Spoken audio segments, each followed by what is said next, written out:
G'day Eagles fans, Scully here bringing you another instalment of Ask Simmo, all thanks to, of course, ECU. We've been sifting through all of the fan questions online, so keep sending them in. But firstly, Simmo, how you going? Good to be here again. Sometimes I drive in here and I'm like, geez, lost again. Now, you don't have to reply to this, but no, well... I don't have to reply to it. No, you can if you like. But I think, is it going to be hard? Is it going to be easy? But sort of depends on what you do, right, a little bit, publicly. Right. That determines this. Right. Because you're known for, a rogue quote or a statement. Just saying how it is sometimes. Yeah. But you're used to that. You copped that during my career. Yeah, I did.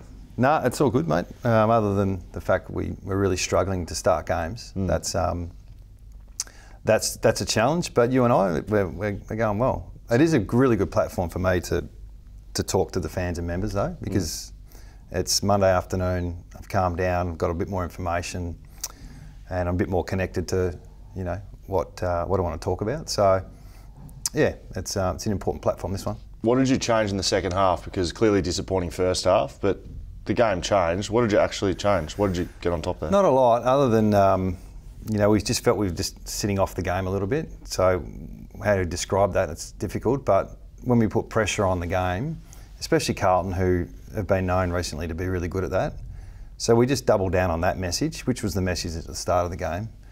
And then we got some reward. We got some turnovers. Our ball movement looked a bit better. We got some field position. I think we had 16 inside 50s in the third quarter. And it was a real simple approach, which, that's the disappointing part. We can't get that right at the start of games, and that's our challenge to do that this week. I've rambled today, so let's get to the fans' questions. That's all right. My first slip up of the year. Michael Hawkins asks, our first quarters have been an issue. Is this due to the number of young players in the side, do you think? That's probably too flippant to declare that's the issue. I think there's definitely parts of what we're going through that the kids are learning. And for example, I suppose when we play some of these young players in different positions, there's a different craft to it. So if Chesser goes on ball, which he did at stages, that looks different for him, and he's not going to be perfect. It's going to take a while, and the only way to work through that is to do it. So, yeah, no, they're part of the solution, not the problem. Okay. Sweatshot_7, obviously no Gov or TB. Was going to make things tough on the weekend. Do you give different players those two roles, or do you play a different system defensively without them in the team?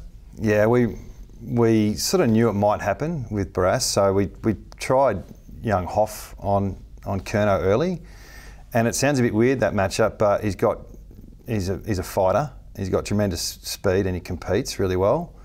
And we thought that might be a reasonably good match because Kerno works so hard. It's not just a mark, kick, goal sort of thing. So the supply was just too much. There was 19 inside 50s in the first quarter, and that had nothing to do with the matchup. So yeah, the problem was up the ground.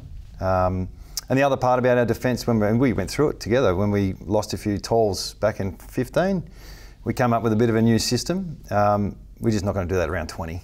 Yeah. So we try to double down on our team defence and win the ball at the source. If you won't say it, I will. It's always the midfielder's fault. Alex Doherty asked, how have you seen Ryan Marrick's development since arriving at the club? I've been so pleasantly surprised of a guy who misses the draft and then puts in a really good pre-season, plays good local footy, gets drafted, and then I don't think he's missed a game, maybe one. And on the weekend, definitely, like I said earlier, he's part of our solution. Like, he competed well. I don't think he got outmarked. He's really good skills and he's composed. So, yeah, I think, I won't put too much of a rap on him, but I think he'll progress to a pretty good footballer. It's good to hear.